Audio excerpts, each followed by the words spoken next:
Every January, professionals tell themselves the same story. This year, I'll be more intentional. This year, I'll finally get ahead. This year, I will have better balance. But guess what?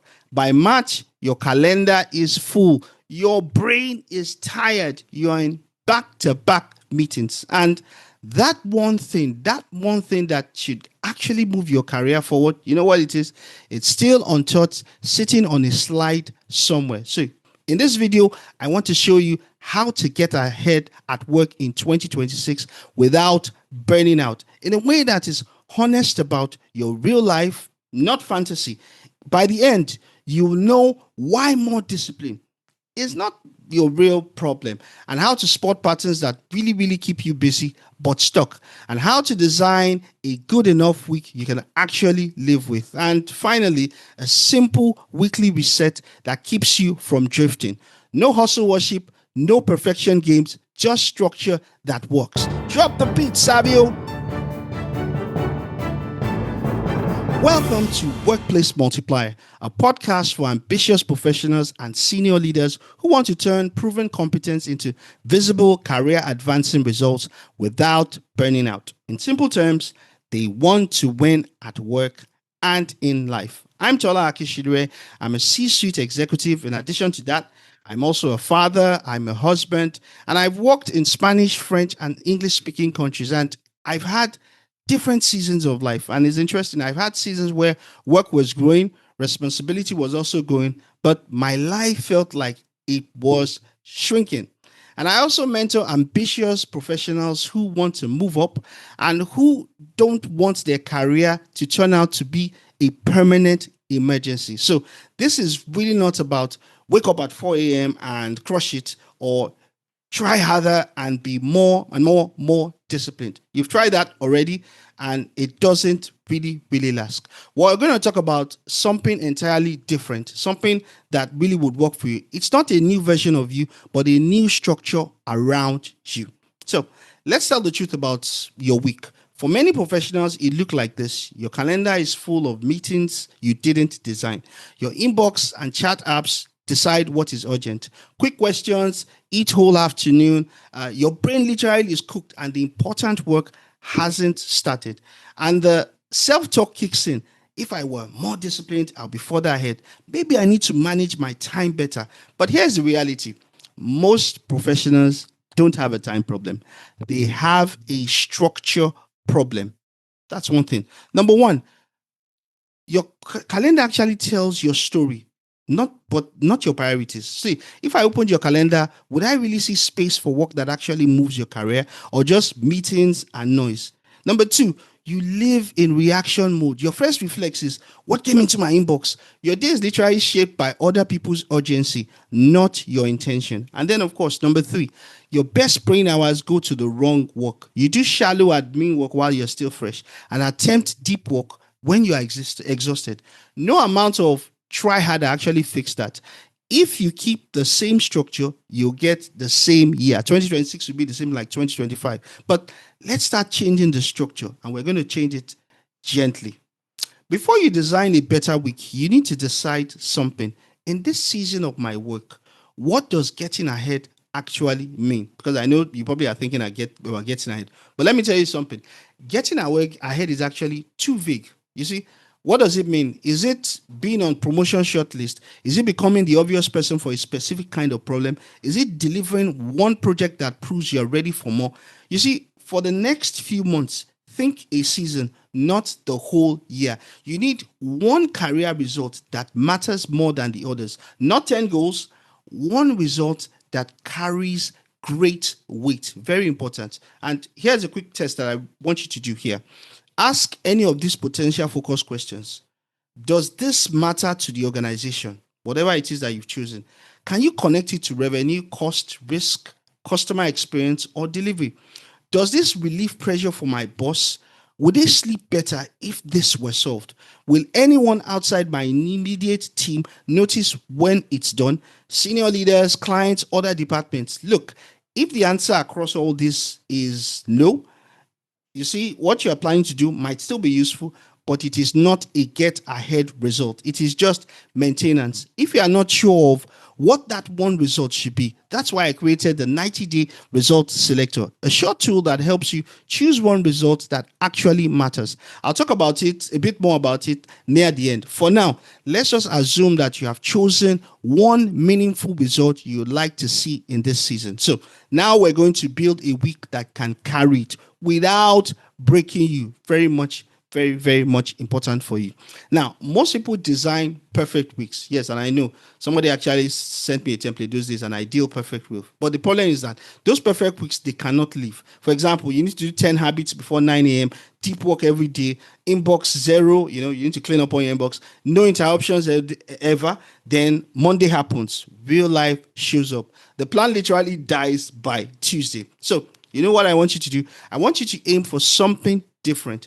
A good enough week. Not impressive on paper, but realistic enough for you to repeat it. The whole idea is that you're trying to repeat and gain momentum. To do that, you need to think in 3 zones. Zone number 1, focus time, which is for meaningful career movement work. And then, of course, you have your maintenance time for admin and any other of such tasks. And then you have your messy times for the chaos you literally didn't predict that came in. So let's run through it. Focus time. This is where you protect your best brain for real work. Focus time is where your one career result lives and dies. This is not the time for you to be catching up on email, sitting in on status meetings, ticking random tasks. It's example. Let's imagine you have a proposal. It's the time for you to write that proposal, redesign that process. Think about strategy. Preparing for the conversation that actually moves something. The whole idea here is this: you need to try and aim for 2 to 3 daily focus blocks in a week. And think of them as between 60 to 90 minutes each. Doing that, this should form during your best energy periods. For some people, it's really before 11 o'clock. And in your calendar, actually label them. For example, focus, and then you put the project and the result. It's not busy, it's not hold. Give it a name. For example, during your focus time, there should be no email, no chat, no multitasking. Yeah, doing this. Nah. If your world is genuinely chaotic, you can probably start with 1 block a week. That's fine. Like I said, just trying to get the momentum. 1 honest focus block every week for several months beats a fantasy routine that you will never ever keep. Get that? So let's move to number 2, your maintenance time, which is basically where you try to do admin. It's where you try to do things like emails, approvals, routine meetings, updates. These are small necessary tasks that keep your area running. You still have to do it, so there's no way you can dump it, but you don't have to let it invade everything that is important to you. The goal basically for you is to contain it. Group similar tasks together. Put them in low energy parts of your day. Pretty simple. Let people know when it is that you're going to be most reachable. For example, late mornings, emails, and for example, for me, typically between 10:30 and about 1 p.m. That's when I try to do meetings and attend to all those admin related. Early in the afternoon, I put recurring meetings and check-ins in. And of course, 1 or 2 admin sweeps instead of just context. You see, the whole idea is this. You are trying to let people know that this is when I do maintenance work. I don't let it claim the first hours of when my best brain is, which is typically 8 to maybe about 10:30 for me. And then you have your number 3, messy time. Here is where a lot of productivity advice lies to you. It assumes that there will be no crisis, no last-minute requests, no urgent firefighting matters, no family drama. But really, that's not the reality for most of us. So you need to build messy time into your week. So you might decide you have an afternoon where you expect that things are going to be lighter, a couple of 30 to 45 minutes, flex box, scattered across the week. When something unexpected happens, you basically can go there. If nothing happens, what you've basically done is you've created bonus space, which you can actually use for focus time, thinking, or even use it as a day that you decide to live on time, if it's possible, if your work allows you to do. A good enough week is not flawless. It's honest. This is my real life. It's pretty as simple as that. Here is where the important work lives, and here is where the maintenance lives. And here is room for chaos, because we all live in a world of unpredictable chaos that even happens now and again in the office. Now, we need to tackle the thing that quietly destroys every good plan. You know what it is? it's other people's urgency. You know how it goes. Can you quickly look at this? Can you just jump in on the call? Can you help with this deck? It won't take long, just a few minutes. If your reflex is always, oh, sure, I'll handle it. You're literally doing something. You're saying yes by absorbing extra demand into your already full week. That's the road to burnout and invisibility. Burnout, you know what? Simply because your energy is gone, you've used your energy to do other people's work. You don't have the energy to do your work. Invisibility, because your own meaningful work gets undone and you're busy with other people's job. High impact professionals do something different. They say yes by trading, not absorbing. Something like this. Instead of every single time just saying, okay, I'll do it, you might probably say things like, look, I can take this on, but to take this on, I'll have to push X or Y. Which would you prefer? I delay your job, especially when it comes, if it's your boss that is asking you to do this. Or for example, you might even say with your boss, if this becomes top priority for this week, I'd like to pause work on, you indicate that key project or delay another task, and then you ask them which you take the hit. Sometimes you might find out by the time you do that, your boss might actually say, okay, no problem, let's do that. And by doing these three things, it actually forces clarity. People have to think, is this really more important? At the same time, it protects your focus time. You don't silently sacrifice your important work. It really shows that you're thinking like an adult, not like a martyr. And we don't need martyrs in the workplace. You manage trade-offs, not just absorb tasks. Look, make this your internal rule for 2026. No is the new yes. No new yeses without a clear trade. If you only change this one thing, your week will actually feel a lot different. Now, let me tell you this, even with a better design, your weeks won't go perfectly. Some weeks will go well, some will go messy, some will blow up completely. The difference between people who move forward and people who stay stuck is not perfection, it's the ability to reset. Very important. You need to have that ability to reset. And you don't really need it as a long journaling ritual. What you just need is that 15 to 20 minute weekly reset. Just pick a time. It might be Thursday afternoon or Friday morning. Don't try to do it Friday afternoon because, of course, the mind is already weekend. Ask yourself 4 quick questions. Number 1, what moved my one career results this week? Name that actual action you took. Every small step counts. A conversation, a draft, a decision. Number 2, where did my time leak? Meetings that didn't need to happen, unnecessary yes responses, time lost to distractions. And then let's go to number 3. What is the one thing I'll do differently next week? One boundary, one adjustment, not 10. For example, no meetings before 10 on Wednesday or batch email after lunch. Number 4, what is the most important move for my result next week? One clear action you can schedule in your focus log. That's it. You're not judging yourself. You're running a small weekly experiment. Simply categorized along these lines. What worked? What didn't work? What will I tweak? And over time, those tiny adjustments are what changes your year. It's the compounding effect of all these adjustments every week that changes your year. Now, everything we've talked about this episode assumes one thing, that you have chosen your one career result you want to move in this season of your life. This episode about the structure that protects it, a realistic week, better yes or no decisions, a weekly reset. But if at this point in time you're thinking, look, I like this, but I'm not even sure what to build my week around, then I'll tell you this, your next step is not another time management trick. It's simply to answer this. What is the one result that if I made progress on in the next few months will actually move my career forward?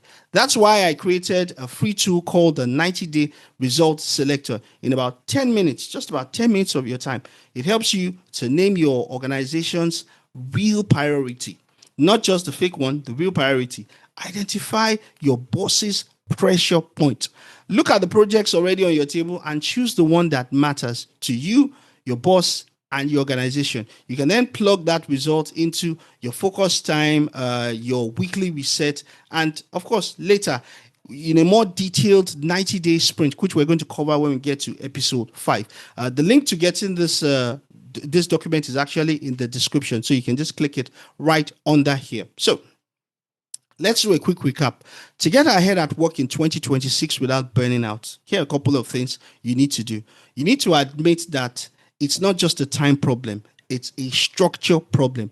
Choose one meaningful career result for this season. Design a good enough week using focus time for what actually moves you forward, maintenance time for admin and related tasks, messy time for the chaos that is guaranteed to come, no matter how good things are.